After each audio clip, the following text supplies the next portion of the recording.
Zahmidi TV. Assalamu alaikum wa rahmatullahi wa barakatuh.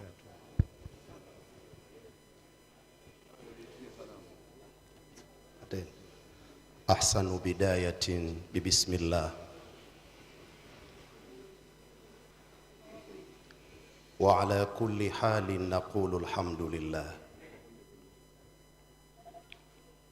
thumma salatullahi wa salamuhu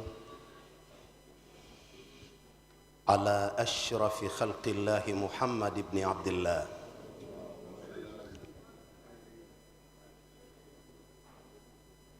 wa alihi wa sahbihi ila yawmi liqa'illah. طلعت الشمس بقدرة الله ونعوذ من شر ما خلق الله وانتشرت الأرض بإرادة الله ولا حول ولا قوة إلا بالله. أحباب المصطفى صلوا على رسول الله.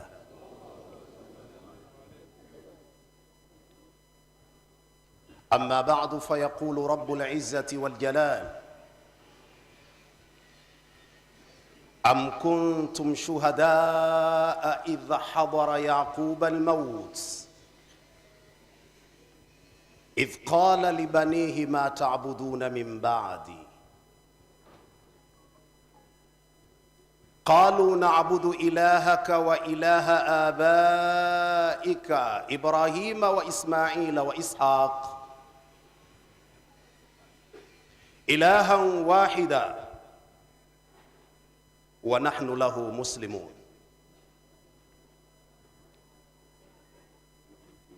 Kwa kuwa viongozi wameshatambulishwa, na hofia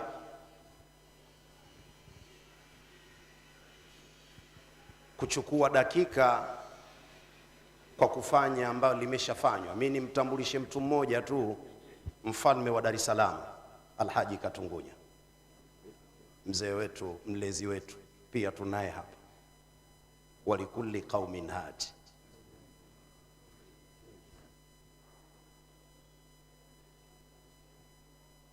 Maneno yangu mafupi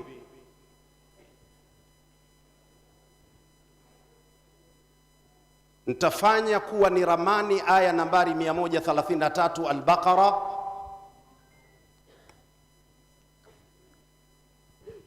ili tuondoke wafuasi wa Bwana Mtume Muhammad sallallahu alaihi wasallam katika safari ya ulezi.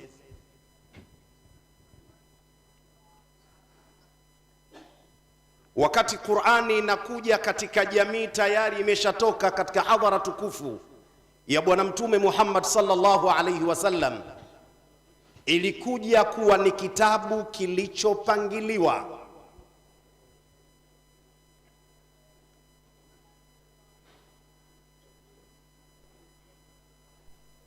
Ikianziwa na surati al-Fatiha,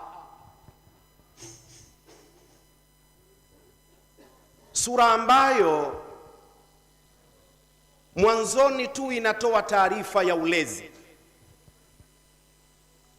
Anakabidhiwa Bwana Mtume Muhammad sallallahu alaihi wasallam aje katika dunia kwa kazi ya kwanza kabisa, ulezi. Alhamdulillahi rabbil alamin.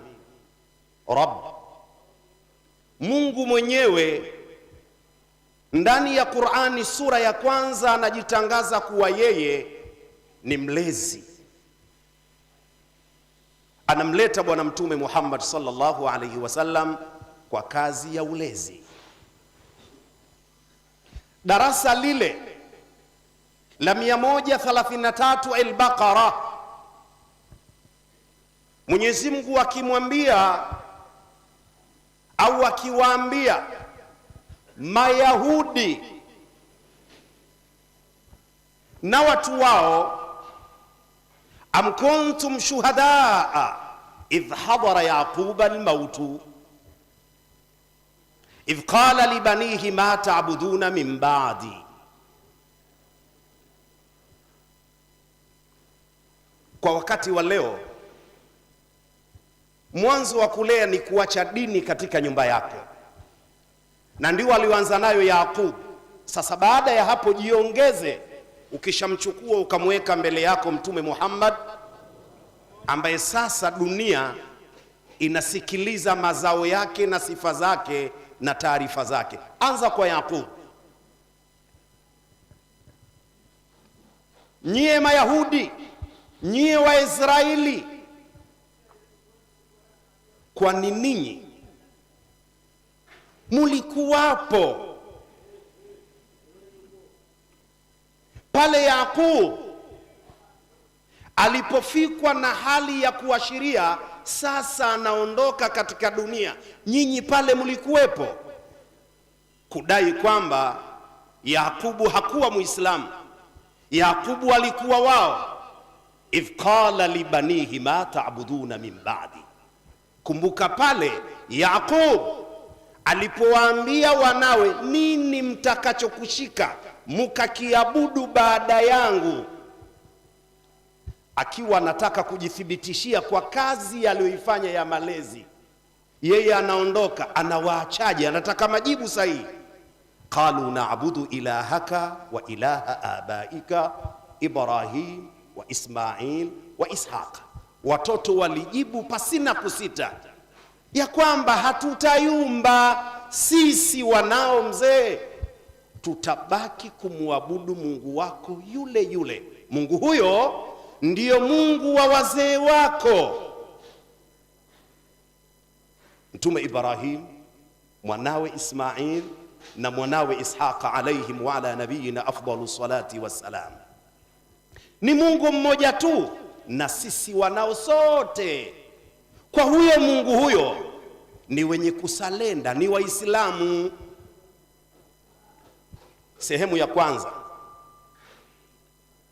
nini lengo langu? Dini ifundishwe kama dini, lakini Waislamu twendeni na kasi ya dunia. Waislamu twendeni na kasi ya dunia, twendeni na mipango ya dunia, tufikirie kule ambako Mwenyezi Mungu amejalia kwanza tuna macho yanafika mahala ambako sisi hatujafika. Maana yake macho yako yasafiri na akili, yasafiri na moyo wako. Twendeni yanakotua macho, na kila tunapodondosha hatua twendeni mbali zaidi. Mwenyezi Mungu alipomuumba mwanadamu alimpa akili aitumie, na ndio maana Qur'ani ilitawala, afala taqiluna, afala yaqiluna, afala yatadhakkaruna, afala yatadabbarun. Safirisha akili. Baada ya wanao kuachia dini, nini kingine?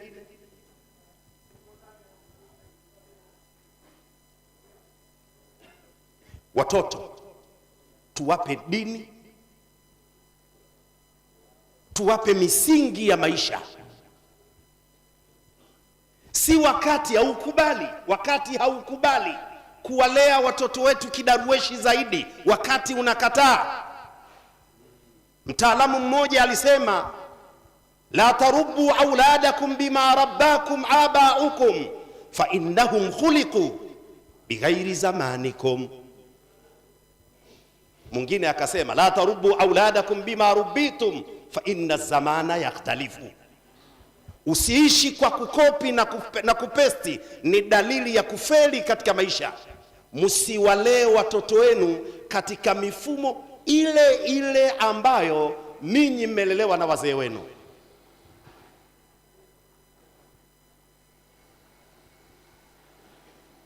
Viongozi wa baraza, mnajua mashekhe namna gani walivyosoma. Unasikia mtu kakaa kwa Sheikh Hassan bin Amiri miaka 40. Muda wale wa uruhusu kukaa na mwanafunzi miaka 40.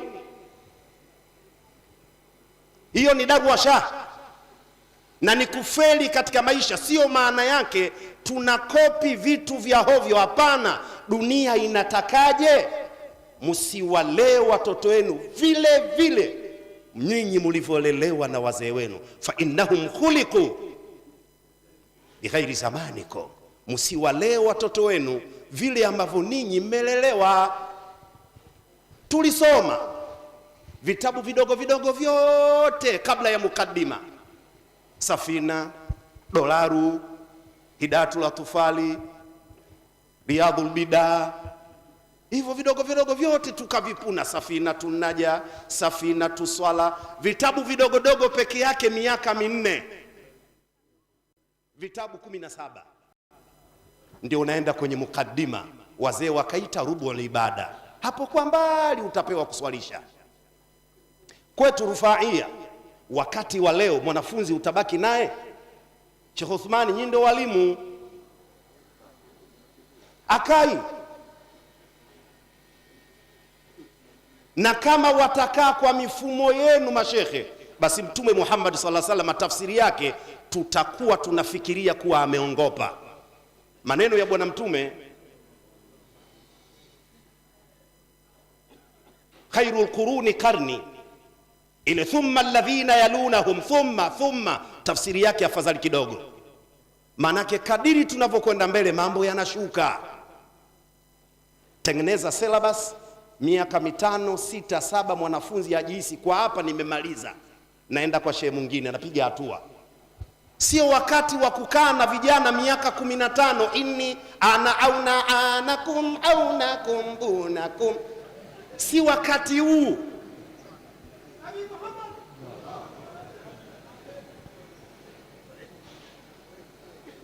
Lakini angalia, baada ya malezi ya katika dini, muangalia ammi yake bwana Mtume Muhammad sallallahu alaihi wasallam, mzee Abu Talib, anampa malezi ya kutafuta noti. Bwana Mtume akiwa na miaka 12 anafanya safari ya kwenda Sham na ammi yake, na msafara anapata training ya kutafuta hela. Watoto wa Wahindi wote wanazoeshwa biashara wakiwa na miaka 9, 10 mpaka 12. Watoto wa Wazaramu na Wandengereko wanatafuta maisha wakiwa na miaka 40. Baada ya miaka 2 wanakufa. Sallu ala nabi. Hatuwezi kujifundisha maisha tukiwa na miaka 40. Miaka 40 ni ya ukomavu, ushaweza. Sasa wakati wa kuwa ushaweza, wewe ndio unaanza alifu. Maana yake unacheza michezo ya kitoto iko 40. Usipoicheza utotoni utacheza uzeeni. Kuna kombolela zamani tukiita kuikwide. Ile kama hujacheza utotoni utacheza uzeeni. Kuna watu unaona uzee unajua kabisa huyu akucheza michezo ya kitoto sana, tuchezee uzeeni. Kwa ni waombe Waislamu, maulidi ya bwana Mtume Muhammad ya msikiti wa Mtoro mwaka huu yatuamshe kujipanga, kuanzia walimu wa madrasa pamoja na walimu zetu wanaosomesha misingi mikubwa, lakini pia na wazazi katika uchumi. Ninyi ni mashahidi. Tunatoka skuli tunarudi darasani, lakini leo shule zetu watoto wanarudi saa 4 ya usiku. Kama hatujatengeneza misingi, tunakwenda kuwa na kizazi cha madunduka watupu hawajui dini. Ni lazima tuwai mapema. Mtoto huyu akifika form 1, form 2, kuna hatari darasani tunamkosa. Tunamuandaaje mapema anaondoka na misingi yake ya dini? Kwa bahati mbaya, wenzetu watoto wao wanapokwenda kusoma skuli wanaondoka na misingi yao ya kibibilia. Hata akiwa waziri, hata akiwa mbunge, dini yake anajua. Kwa sababu sisi hatujatoka na misingi hiyo, bali hata wale mawaziri hatujawaandaa sisi. Tumewaonea ukubwani, tunawadandia wa kwetu. Hatuwajui hata vita hivi wamepataje. Akishafika uko mbele yeye mwenyewe mpaka salamu alaykum inamshinda. Niliwahi kushuhudia, lakini sio hapa. Nchi moja nimeishi, nimeona waziri anatoa salamu, salamaku. Uksim billah, nipo katika mimbari ya bwana Mtume hapa msikitini, alisema salamaku, waziri Muislamu. Yani hata ile assalamu alaikum hajui. Ni jambo la ajabu. Na ndio maana unaona baadhi ya mawaziri mkiwapa kusema alivyosoma kwenye kitabu cha Kiswahili, na yeye anasema vile vile kama alivyosema bwana Mtume SAW.